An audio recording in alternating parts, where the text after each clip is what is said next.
So Drew and Crystal, I'll kind of start. So I do mainly try to do an act and humanistic type of approach and style. And so some of the things I noticed, I think generally just from this experience, this kind of one experience about my style is that I think overall it's pretty collaborative and tended towards kind of like an openness and willingness in general and to explore Crystal's experience of the client. So asking questions like how does that anxiety show up for you before sessions?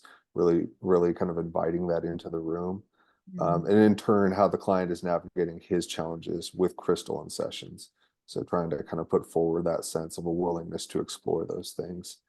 And then kind of guiding towards client committed action through asking questions like, what would it look like in the session if you were moving in that direction? So kind of almost like game planning, what would those committed actions look like for the client through the supervision? I found myself being pulled to be a bit more directive and provide something for Crystal and the client in this role play, and I'll discuss that in just a little bit later. Kind of some various reasons why that might be the case. One of those reasons being this is the first time being a supervisor, I think, and I really wanted to provide something in light of that. And so then just briefly, like strengths and growth areas, I think generally it was a strength, kind of my use of the ACT model, focusing on things like the present moment, different Mhm. components like that within the supervision session. And then general approach of humanistic, like genuineness, positive regard, and hopefully in turn encouraging such an approach toward the client through doing that. Some areas for growth, I think staying with Crystal's experience a little more. I think I pretty easily kind of reverted to the ACT model and the different components of it, and really wanted to bring that into the room when I could have stayed more with Crystal's experience throughout, and utilizing her theoretical knowledge, skills, and goals within the supervision session. Um, so Crystal, when she was the supervisor, used like a psychoanalytic approach, for example. And I think I wasn't necessarily didn't show a lot of openness outside of the act perspective in this role play. And then I could have identified a parallel process kind of during this supervision, um, specific to feeling the increased need to provide something for Crystal and the client here in light of the client's presentation, right? And then Crystal's likely feeling of needing to provide something for the client. If I would have been able to identify that and bring that into the room, that would have been helpful. Mhm. Thank you, Drew. Yeah, so I'm Crystal. I use a psychodynamic approach.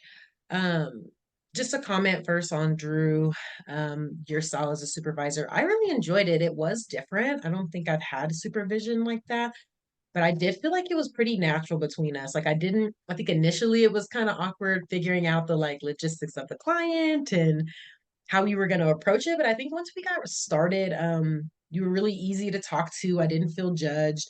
And I did like the questions of like, what would it look like if you went into this direction? Because it made me like have some critical thinking that I enjoyed of like, what would I do in this situation? And I think it was kind of fun too how creative I got to be with this client because I didn't have a lot of background. So we were kind of making stuff up as we went. Um, but I thought you were very encouraging, and I did appreciate the approach. Um, so for me, I did try to be very open, like many people who did the psychodynamic approach. I think I tried to embody my current supervisor, Dr. Dana Max, just because I really like that style.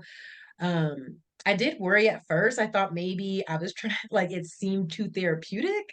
Um, so I was trying to like make sure it wasn't like super trying to therapize you, but I did want to know your experience, what you were experiencing in the room with the client, what you're experiencing in the room with me, and really trying to be relationally focused. I think some areas of growth with that model and just with me in general. I don't feel like I was super directive, like do this or specifically do that. I think if, and we didn't, some of the, our peers did this where they decided we were like, if we were supervising a first year or a second year or a third year.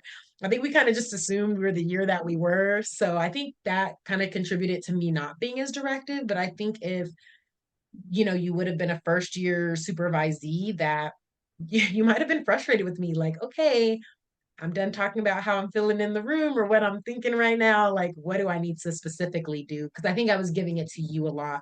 I was trying to push some of that critical thinking, like, well, what do you think you should do? Or, you know, how do you think this would go?